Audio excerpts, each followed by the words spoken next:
Hi everybody, this is the fairy tale Cynthia Gomez and the Scary Dog. Once upon a time there was a great-haired girl called Cynthia Gomez. She was on the way to see her cousin Mia Gomez when she decided to take a shortcut through charming rainforest. It wasn't long before Cynthia got lost. She looked around, but all she could see were trees. Nervously, she fell into her bag for her favorite toy, Peggy. But Peggy was nowhere to be found. Cynthia began to panic. She felt sure she had packed Peggy. To make matters worse, she was starting to feel hungry. Unexpectedly, she saw a scary dog dressed in a green-blue disappearing into the tree. How odd, thought Cynthia. For the want of anything better to do, she decided to follow the peculiarly dressed dog. Perhaps it could tell him the way out of the forest. Eventually, Cynthia reached a clearing. In the clearing were two houses, one made from tomatoes and one made from hamburgers. Cynthia could feel her tummy rumbling. Looking at the houses did nothing to ease her hunger. "Hello," she called. "Is anybody there?" Nobody replied.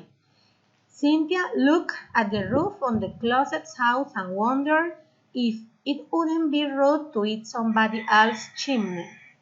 Obviously, it would be impolite to eat a whole house, but perhaps it would be considered acceptable to nibble the odd fixture or lick the odd fighting in a time of need. A cackle broke through the air, giving Cynthia a fright. A witch jumped into the space in front of the houses. She was carrying a cage. In that cage was Peggy. "Peggy!" shouted Cynthia. She turned to the witch. "That's my toy!" The witch just cracked. "Give Peggy back!" cried Cynthia. "Not on your knee," said the witch. "At least let Peggy out of that cage." Before she could reply, the scary dog in the green blouse rushed in from a footpath on the other side of the clearing.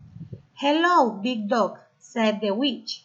"Good morning." The dog noticed Peggy. "Who's this?" "That's Peggy," explained the witch. "Oh, Peggy would look lovely in my house. Give it to me," demanded the dog. The witch shook her head. "Peggy is staying with me." "Ah, excuse me," Cynthia interrupted. "Peggy lives with me and not in a cage." Big Dog ignored her. "Is there nothing you'll trade?" he asked the witch. The witch thought for a moment, then said, "I do like to be entertained. I'll realize him to anybody who can eat a whole front door." Big Dog looked at the house made from hamburgers and said, "No problem. I could eat an entire house made from hamburgers if I wanted to." "There's no need to show off," said the witch. "Just eat one front door and I'll let you have Peggy." Cynthia watched, feeling very worried. She didn't want the witch to give Peggy to Big Dog. She didn't think Peggy would like living with a scary dog, away from her house and all her other toys. Big Dog put on his bib and withdrew a knife and a fork from his pocket. "I'll eat this whole house," said Big Dog. "Just you watch." Big Dog pulled off a corner of the front door of the house made from hamburgers. He gulped it down, smiling, and went back for more and more. Eventually, Big Dog started to get bigger, just a little bit bigger at first. But after a few more forks of hamburgers, he grew to the size of a large snowball, and he was every bit as round. I don't feel too good," said Big Dog.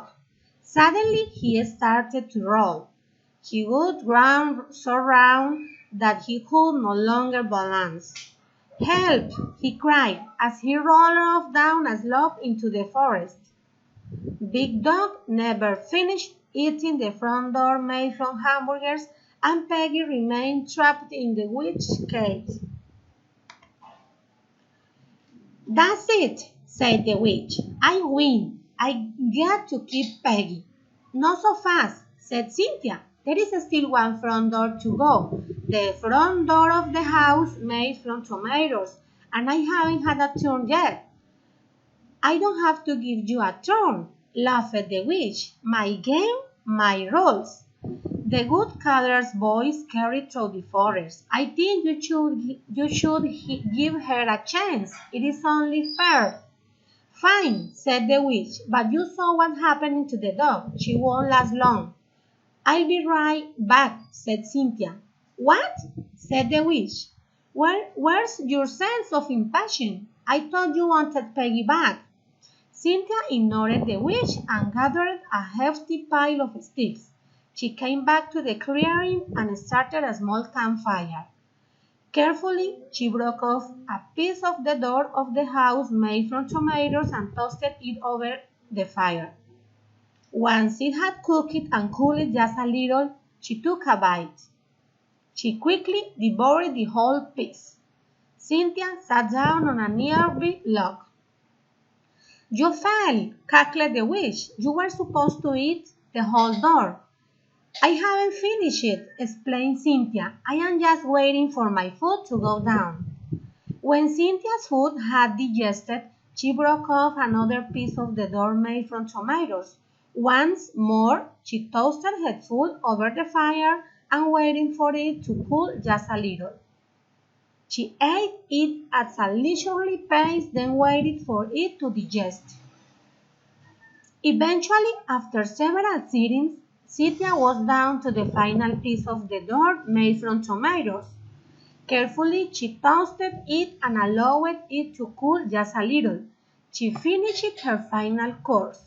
Cynthia had eaten the entire front door of the house made from tomatoes. The witch stamped her foot angrily. "You must have tricked me," she said. "I don't reward cheating." "I don't think so," said a voice. It was the woodcutter. He walked back into the clearing carrying his axe. "This little girl won't fair and square. Now hand over Peggy or I will chop your broomstick in half." The witch looked horrified. She grabbed her broomstick and placed it behind her. Then, huffing, she opened the door of the cage. Cynthia hurried over and grabbed Peggy, checking that her favorite toy was all right. Fortunately, Peggy was unharmed. Cynthia thanked the woodcutter, grabbed a quick souvenir, and hurried on to meet Nie. It was starting to get dark. When Cynthia got to Nie's house, her cousin threw her arms around her. "I was so worried," cried Nie. "You are very late." As Cynthia described her day, she could tell that Nie didn't believe her, so she grabbed a napkin from her pocket. "What's that?" asked Nie. Cynthia unwrapped a doorknob made from hamburgers pudding, she said. Nie almost fell off her chair. The end.